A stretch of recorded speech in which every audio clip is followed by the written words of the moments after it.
Tonight's show, we are going to be talking about Rosemary Essential Oil. We're going to dive deep. I'm going to talk about its uses, its properties, its safety, everything. So we're going to get started. My name is Lori Faulkner. I'm part of Women's Health on the Go, where I help women. I consult women and talk about their bodies. I talk about conventional treatments and holistic treatments and how they can take care of their bodies naturally. So welcome everyone to the show. Again, we're going to be talking about Rosemary Essential Oil. Now, during the show, one thing that I absolutely love from you guys is engagement. Please, if you're here, say hello. If you have a question, please put it down there. Put it down in the comments and I will see it. I might not get right to it right away, but I will definitely answer your questions. If you're watching the replay, put your questions down. I will get it and I will answer you. I may have to type it to you and not necessarily answer it during the show, but please make sure that you put your questions below. Or if I say something and it doesn't absolutely make sense, then go, yo, Lori, what the heck did you just say? Because at the end of the day, if I'm not making sense, then there's no use of me doing this. So make sure, please, make sure that you let me know that I'm making sense for you. So again, tonight we are going to be doing a Rosemary Essential Oil. I'm going to talk about basic information. I'm going to talk about the phytochemicals, which are the natural chemicals that we find, and then safety concerns, any precautions that we need, the emotional parts, how can rosemary help with our emotions, and then the physical properties that it kind of helps with us in some medical conditions that it could support, okay? We're definitely going to go into all of that. And Esther has a question. Esther says, do you have a carrier oil recommended and why is it needed? Okay, so carrier oils are basically things like olive oil, coconut oil, almond oil, like all of these kind of oils that what they do is, you know what, you caught me off guard. I'm trying to think of the whole process in my head. Okay, when we use essential oils are very, very concentrated, right? If you think about, you're taking like a big plant and you're getting like a little bottle of essential oil. Okay, so it's very, very concentrated. And depending on how we're using it, there's some essential oils that can go on what we call neat. You can put it right on the skin and it's not really going to bother you. Or there's some that can be skin sensitive. And we're going to go a little bit into rosemary in a little bit, but one of the phytochemicals of rosemary can come sometimes, not very often, but can be skin irritant. So what we want to do is we want to place it into what we call a carrier oil, which is going to help disperse it a little bit more so you're not having a direct absorption into the skin. It's going to be less likely that it's going to be irritating. Now, when I was talking a little bit before about doing oregano internally, we want to use definitely, now not every essential oil can be taken internally. So, and I'm going to talk a little bit down below, but none of them can be taken internally because even if you put it in water as well, you don't want to take it water because oil and water do not mix, okay? So you don't want to take it in water. And depending on the essential oil, some of them are safe to use internally. But please make sure that you speak to someone to make sure that it's actually safe to use.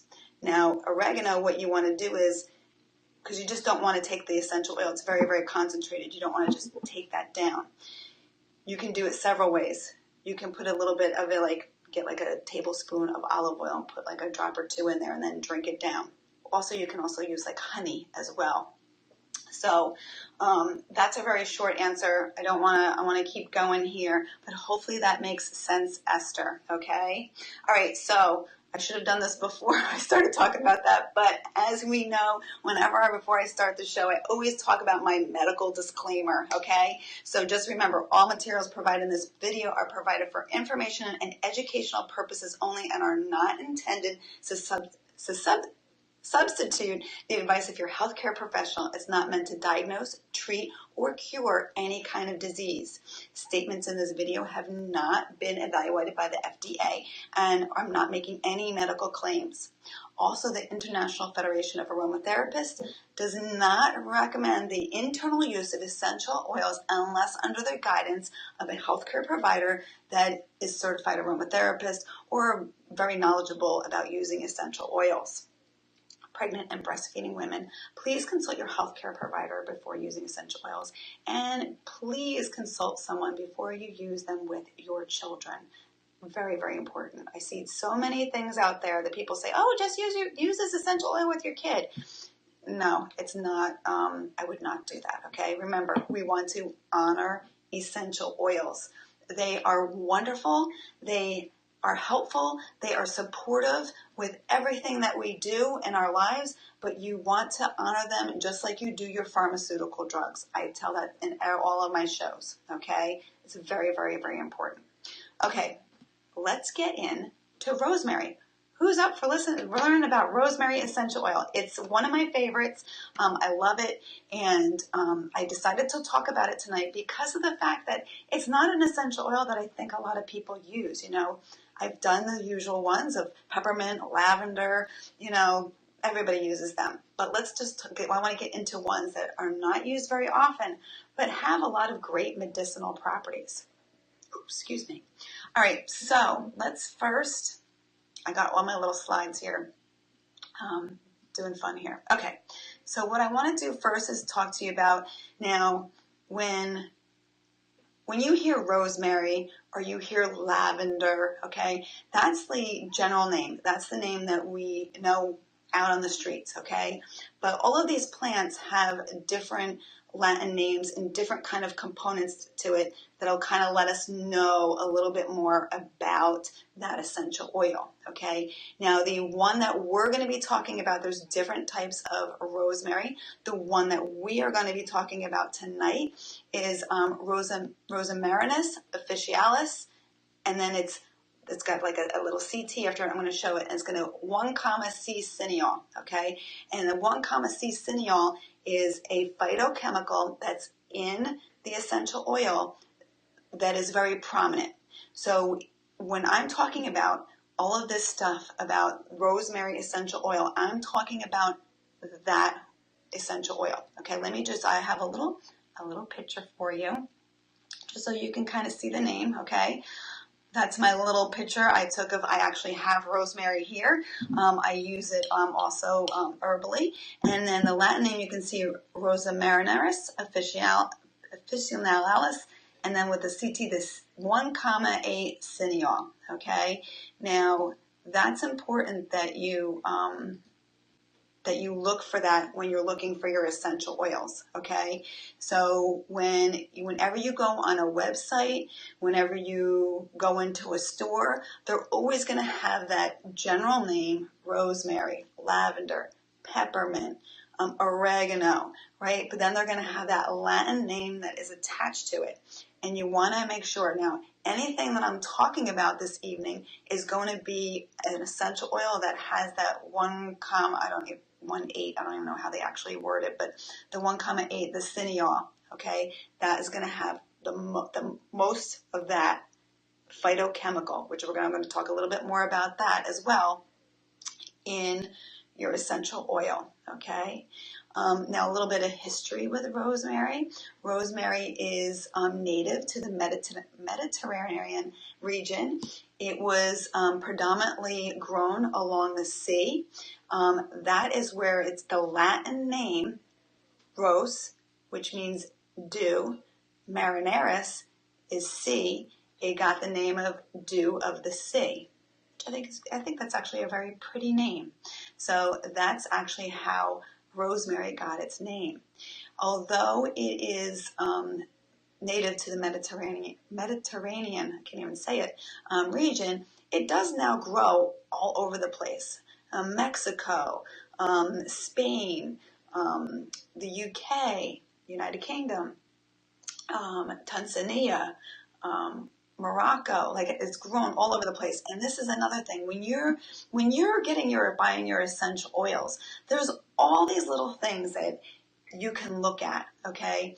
Now, the rosemary growing in the Mediterranean area is going to be a lot different than possibly in the UK.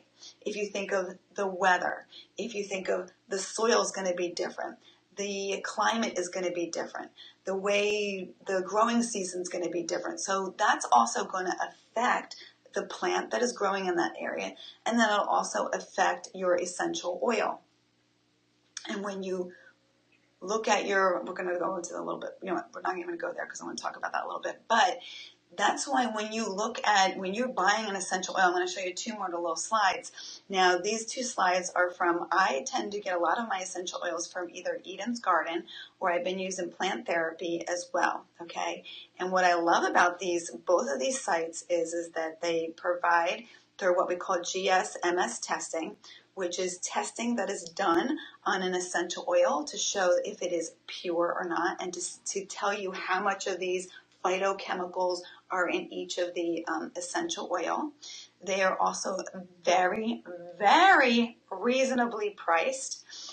They're going to be very fresh essential oils as well, and they also offer free shipping.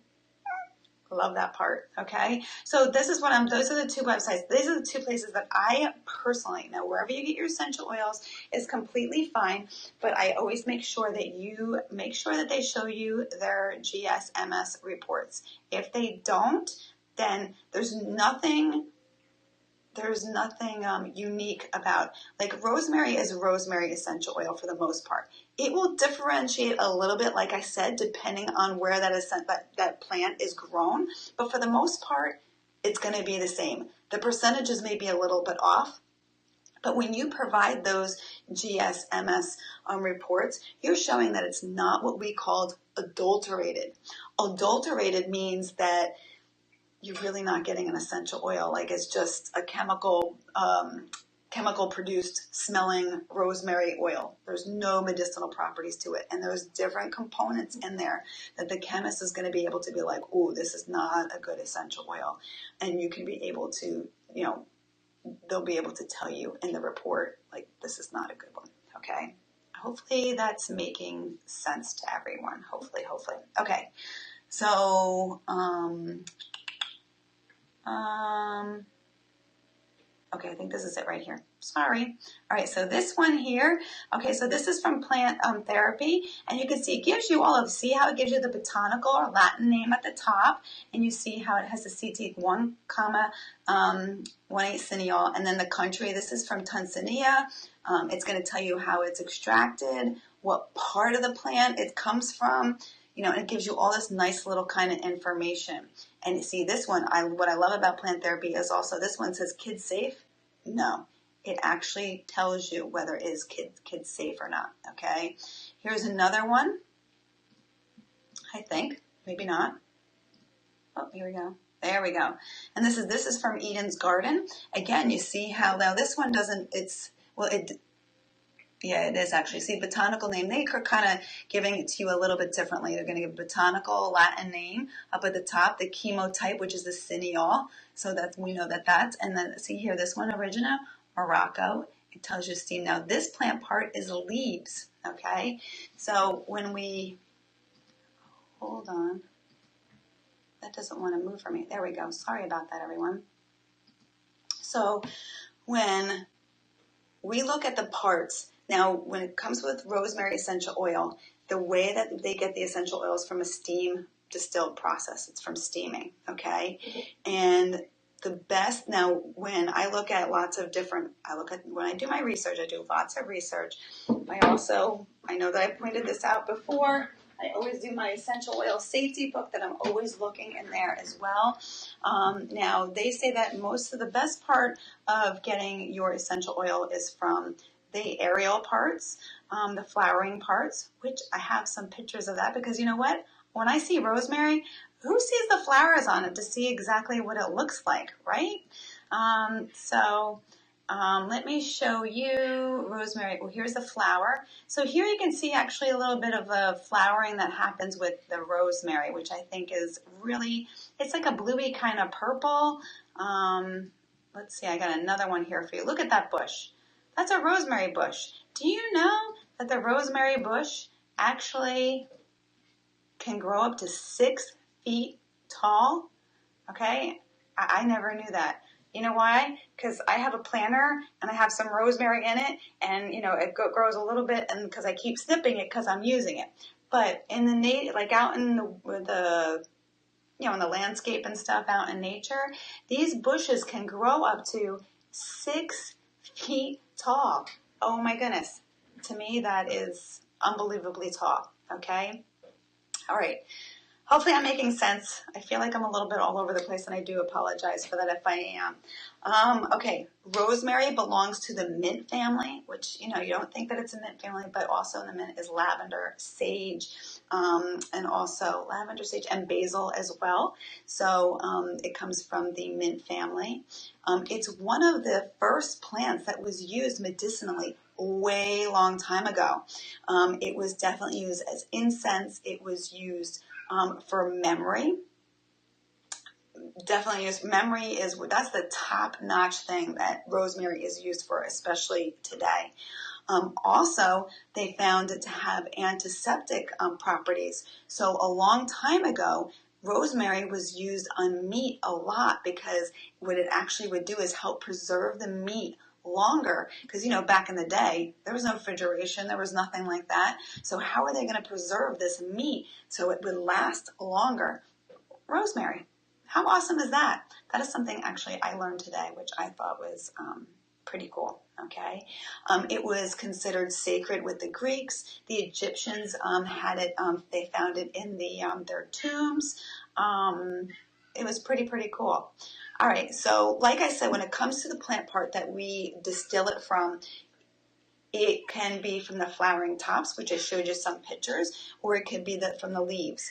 I read in the Tisserand and Young book that actually if you find, if there's an essential oil that says like, hey, the whole plant was used, the stem, the leaves, the rosemaries, everything, those,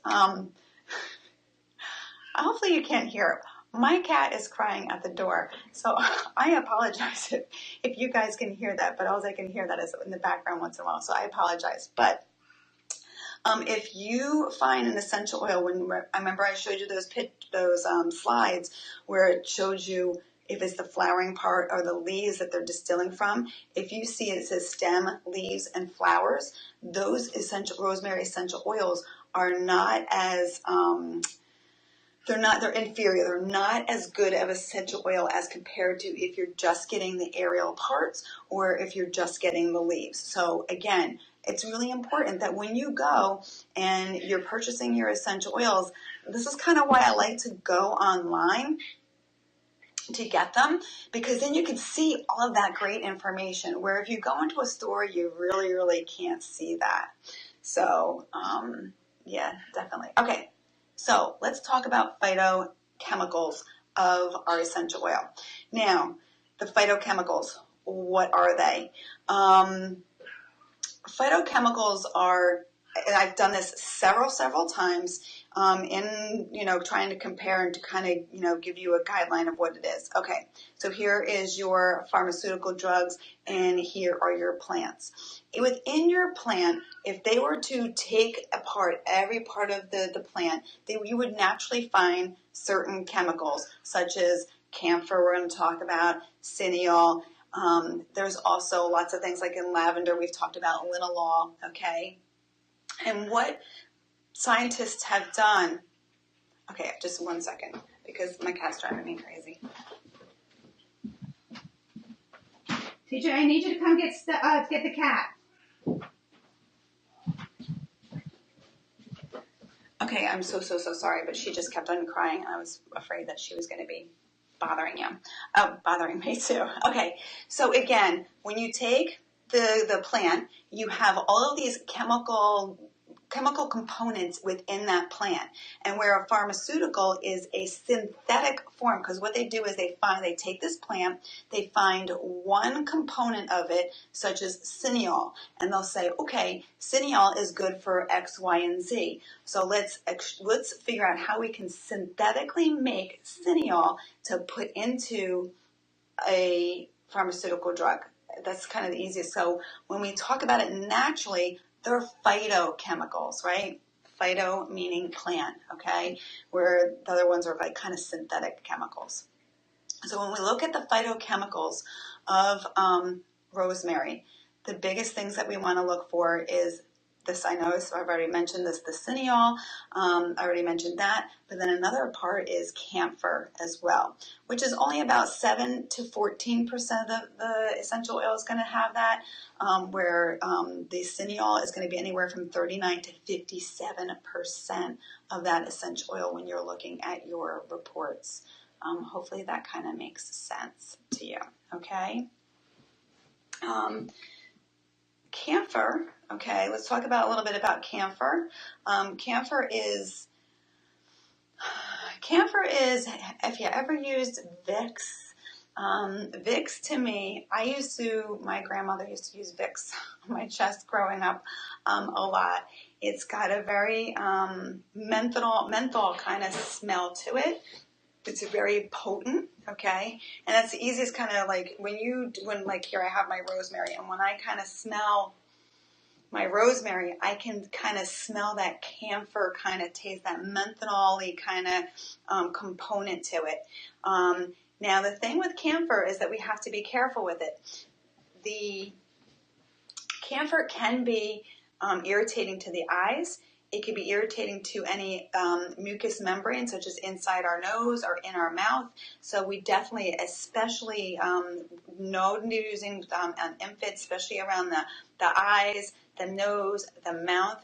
It can cause respiratory depression in the really young, and making sure that we don't put it anywhere like, Vicks, you should really not put it like under your nose and all that kind of stuff, because it can really irritate the inside of your nose, inside of your mouth, and especially like, with Vicks, I mean, like, this is the only way that I can, if you put it by your eyes, it's like, it can be very irritating to your eyes.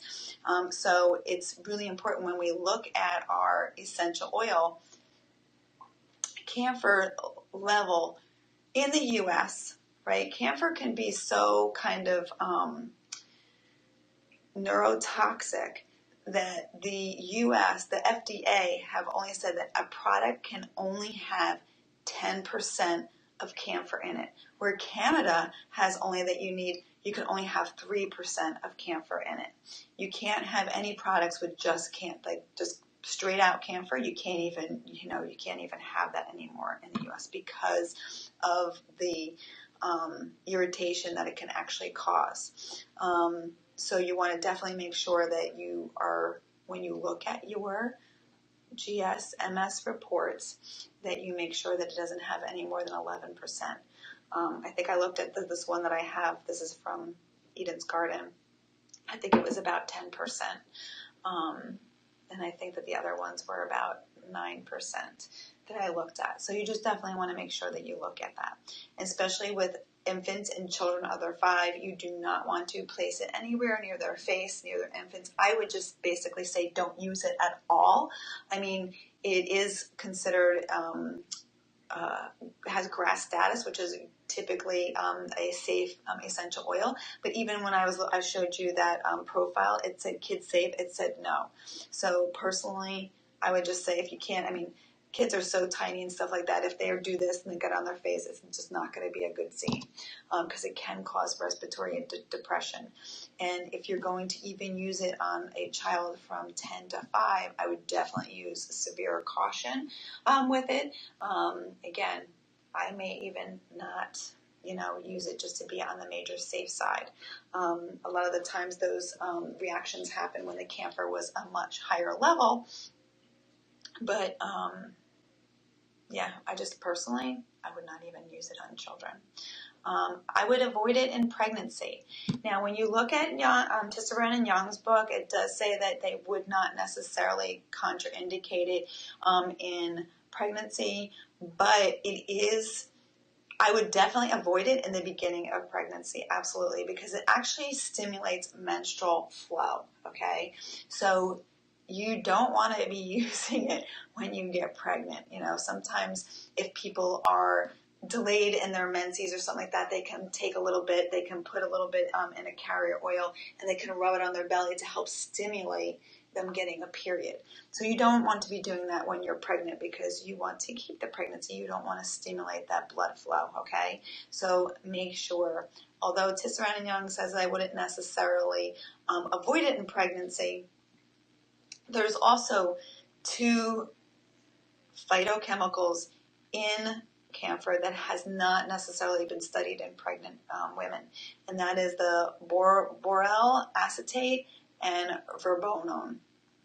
I know I'm mutilating those words, so I apologize for that. But anyway, those 2. So again, I would just not use it at all in pregnancy.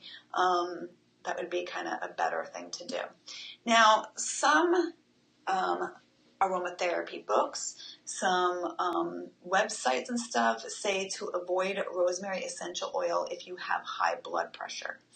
Now, again, I'm going to go refer back to Tisserand and Young's book. Now, that's the essential oil safety book. In their book, they are saying that there's no evidence that it affects the blood pressure. So not to worry about it. But then again, I mean, lots of people put rosemary in their cooking and stuff like that if they have high blood pressure. So again, there's lots of books and there's lots of websites and stuff say to avoid if you have high blood pressure.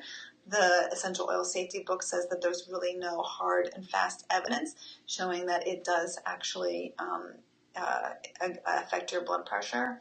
But to side on the error of caution, then I would just not use it. If you have a seizure disorder, rosemary is actually contraindicated if you're having epilepsy or a seizure disorder. So hopefully so far everything is making sense to everybody. I hope I'm making sense. If you have any questions, please make sure that you put them in the comment section, and I will definitely answer them. Hello, Nancy. How are you? Thank you. Love your hair. Thank you very much. Decided to just chop it all off. All right. So let's keep going with rosemary essential oil. Okay. Now, what I definitely want to talk about next is I think that essential oils can help with us with our emotions, and then it also can have physical properties that it can actually help with our bodies and support us. And the emotional parts, I think, are just as important. So let's just talk about some of the emotional properties that rosemary essential oil can help with. Now, as I've said, I think kind of a little bit before, it definitely stimulates and strengthens our mind, okay? Rosemary has been studied, it has been researched. It actually shows that it benefits our memory. So if you have kids that are in school, remember I just spoke about children's safety, so possibly when they're 10 or younger, maybe just not kind of deal with that. But if you have kids that are in school and they're older than 10 years old, maybe you want to do a little bit of essential oil diffusion while they're doing their homework. How about that? You can even do, I always have my little, my diffuser that has some essential oils in here, and it just diffuses and you can smell it throughout the room. So it's definitely a great study aid. It helps with memory. It helps retain everything that they're learning. So definitely something that you want to do. Or for us people who are getting younger, then I would definitely use it in your home or even cook with it. I mean, I know that we're talking about rosemary essential oil, but even if you cook with it, because as we get older, sometimes we all know that we start forgetting things. So, it's going to help with your memory, especially, some of us are getting what we call dementia, which is memory loss, Alzheimer's. That's definitely, a lot of people know about that with their elderly parents. They really start losing their memories, their recognition of everybody. But if you can start putting rosemary into your homes, into your cooking, as we're getting younger, as I always say, that would be another great thing. Okay, rosemary is energizing, it uplifts you, it encourages clarity. So if you're having anything that's going on, you're not really sure what direction to kind of go into, then you maybe get some, diffuse it, put a little bit like, using like a carrier oil such as olive oil, or typically if you're going to use like it as like a perfume, fractionated coconut oil. Fractionated coconut oil is more of a liquid form as compared to, if you've ever worked with coconut oil, which, and most people know coconut oil is my favorite thing in the world because I tell people to use this for so many things. But regular coconut oil can be solid when it's cold and liquid when it's warm, where fractionated is a little bit more of a liquid form. So if you're going to make, quote unquote, like a perfume or like a little thing that you're going to put like, put behind your ears or on your wrist, then I would, use like fractionated coconut oil to, put some rosemary into it to kind of make it a little bit easier for your skin so it doesn't get irritating on the skin. Hello, Patricia. How are you? So good to see you here. Can't wait to see you tomorrow.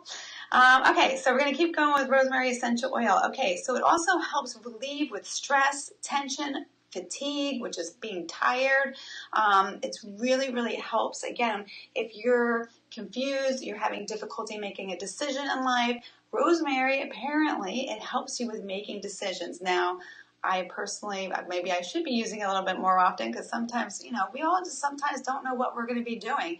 And maybe rosemary would be the rescue to help you deal with those kind of times, okay? So basically that's it with the emotional aspect of it. So it's great for building up your memory, giving you energy, helping you if you're stressed, if you have tension, if you're tired. It's going to be uplifting. It's going to help with making things, if you're not sure what direction you're going on, this may help give you some clarification and help you in what direction you want to go in life. Okay, so that's the emotional aspect of it. Okay, so let's talk about the physical properties.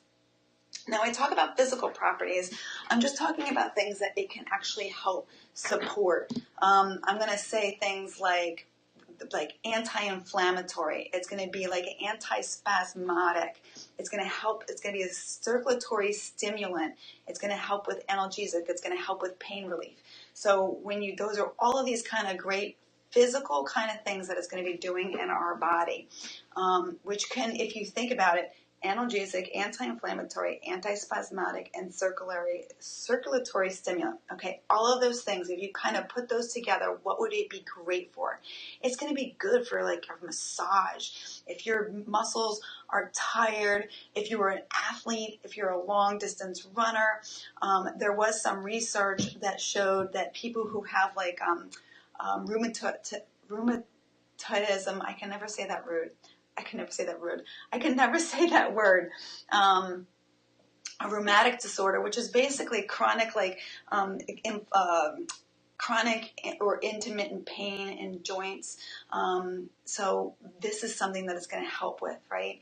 If you have any kind of, let's say you went for a run or something like that and you pulled kind of a muscle, it's going to be great. Get a little bit of that rosemary essential oil, use it with your carrier oil, and you're going to rub it into those muscles. It's going to help get rid of the pain that you may be having from it. It's going to decrease any kind of inflammation that's going on in the area.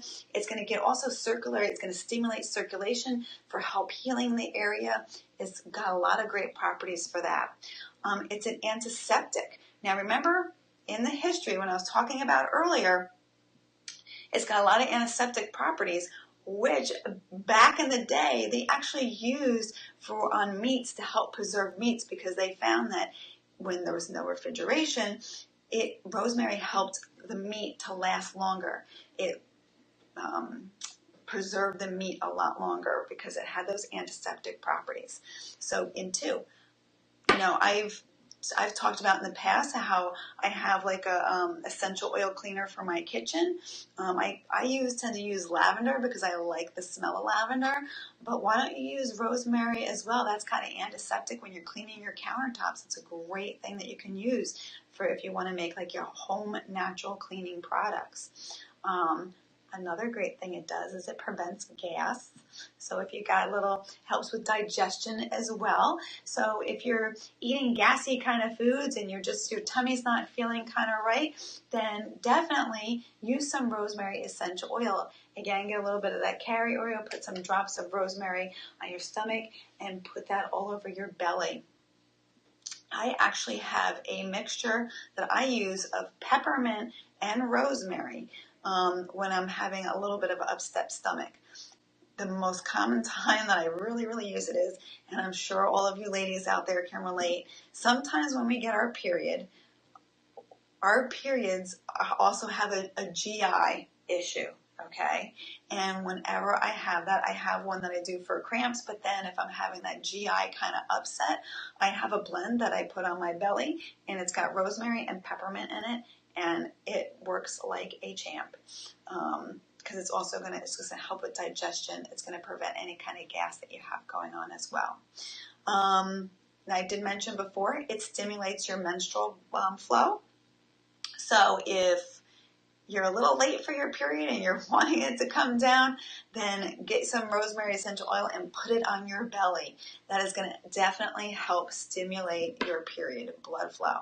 Or sometimes people use it for if they're not ready to get rid of their period and they want to delay from their menopause from coming, then they'll every month, definitely still do the rosemary every month to help stimulate their period and get that blood flowing. So it's not a 100% guarantee that it's going to happen, but some people actually use it and it helps. It's going to help reduce fever as well. So if you have a fever, again, I don't know, I didn't say this one yet. It also is going to help with a common cold. It's going to be like a decongestion. So if you have a cold, if you're having any kind of respiratory, it's going to be a decongestion. If you have a fever as well, then again, get that carrier oil, put some rosemary essential oil on it, put it on your chest, put it on your shoulders, put it on your back. When you're having a cold, you don't feel good. You may have body aches, your muscles may ache, you're having some congestion, you're having a fever. What more than putting rosemary?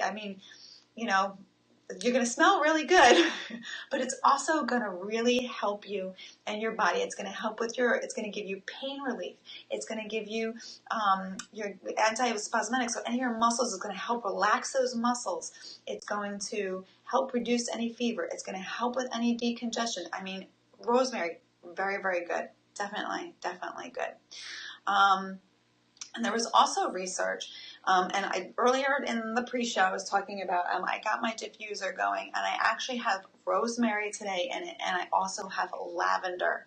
Now, there was some research that was done in Japan that showed, they basically researched inhalation of lavender and rosemary for 5 minutes, and they wanted to see how it would affect our cortisol levels. And cortisol is in our body, and which helps us actually deal with stress in our body, okay? The more stress we have, the more the cortisol is going to be released, because it's going to try to help regulate the inflammation in our body and our body handling stress. So this research actually found that it helped with our cortisol levels. So the mixture of lavender and rosemary. So that's another great thing.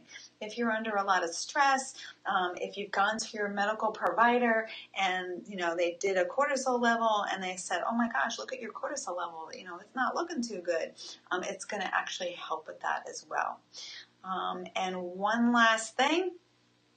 It is known to help support your liver, your gallbladder, and your heart. So it's just, to me, an overall wonderful essential oil that's just going to overall help you in so many ways. Okay? So I'm hoping this is all making sense. If you have any questions, make sure we're almost getting to the end here.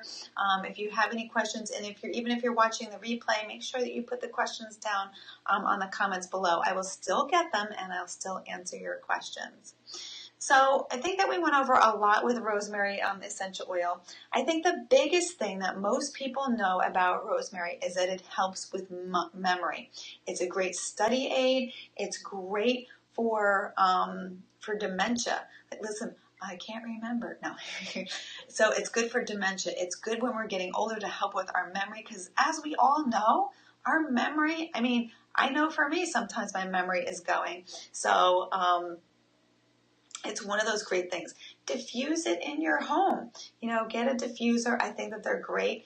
I want to get a couple more for our house because, you know, when you have a big house, it doesn't necessarily, you know, one thing is not going to get your whole house, but to have a couple of them in your house. And when you're in the kitchen, diffusing rosemary or lavender, you can use so many different essential oils in your diffuser to help. But that's one of those great things. It is great for your memory. It's great for studying. It's great for muscle aches, to help with your muscles, to help with if you're a long distance runner or you exercise and your muscles are sore, or you got a little cramp in your leg. It's going to provide you with pain relief. It's going to be antispasmodic. It's going to be decreased inflammation. So many different wonderful properties that rosemary has. It's going to help with your common cold. It's going to be decongestant. It's going to reduce any fever. It's going to, if you have any muscle aches when you have a cold, it's also going to do that as well. So lots and lots of great things are going on with rosemary. And I really, really hope that this actually introduces you to rosemary, that this says, I never really thought about rosemary essential oil, but you know what? Now I want to go get some. Rosemary essential oil is amazing. I love it. It's got a great smell. I use it a lot. I have actually the herb. I actually have the herb of the rosemary. I've got the essential oil rosemary as well. I use them very often. And I actually like the smell of them. You have to also like the smell sometimes. But if it's medicinal properties, you know, you can, if you're rubbing it on a sore muscle, that's okay. But if you're going to diffuse it, you definitely need to like that smell. So hopefully you do. So thank you so much to everyone for watching. I hope that you enjoyed the show. Again, if you have any questions, please make sure that you put them over down in the comments section. And I will answer your questions. Even if it's after the show, I will definitely still get I'll still get your questions. And remember to share this video. I know it says share while you're waiting, but I just wanted to make sure that you share this video, please, with everyone. If you know anyone who likes rosemary or likes essential oils, please make sure that you share with them so that they can learn all about rosemary essential oils. Again, my name is Lori Falkwer. I'm part of Women's Health on the Go, where I offer consultations with women to talk about their bodies, how to take care of them conventionally, and also how to take care of them holistically. So we will see you next week. I have a guest next week. It's going to be Millie. We're going to be finishing out the Pillars of Life. I'm very excited to go over all that stuff with her. And I'm really excited that she'll be coming on the show. So thank you very much, everyone. And I will see you next week. Take care. Bye-bye, everyone.